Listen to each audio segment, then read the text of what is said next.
High, এখন আমরা ready হয়ে গেছি। আর রেডি হয়ে আমি, ঈশা আর দাদাভাই আমরা তিনজন মিলে এখন যাচ্ছি ইউবি মল। এই যে ঈশা এখন রেডি হচ্ছে অলরেডি, অটো চলে এসেছে আর এখন অটোতে আমরা যাব। আমরা চলে এসেছি ইউবি মলে। এটা হচ্ছে ইউবি মল। মলে ঢুকে তো আমরা এই কিউট কিউট কিছু কিছু জিনিস দেখছিলাম। এত কিউট কিউট বাচ্চাদের জিনিস ছিল, এগুলোই অনেকক্ষণ ধরে আমরা দেখছিলাম, এধার ওধার ঘুরছিলাম। মলটা অনেকটা বড়, অনেকটা স্পেস।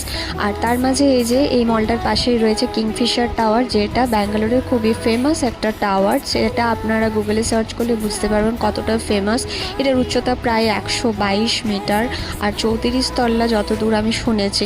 আর তারপর তো বাইরে বেরিয়ে এরকম রোল অর্ডার করেছিলাম। আর আমরা এগ চিকেন রোল অর্ডার করেছিলাম। আর এখানের এগটা কিন্তু একদমই ভাজা না, বয়েলড এগ ছিল। আর রোলটাও কিন্তু তেলে ভাজা না, রুমালি রুটি ছিল। এইরকম একটা হেলদি খাবার খেতে কিন্তু আমার বেশ ভালো লাগলো। ব্যাঙ্গালোরে কিন্তু মানে বেশিরভাগটাই হেলদি খাবার একটু বেশি পাওয়া যাচ্ছিল। তো বাস রোল খেতে খেতে আমরা বাড়ি চলে এলাম। বাই।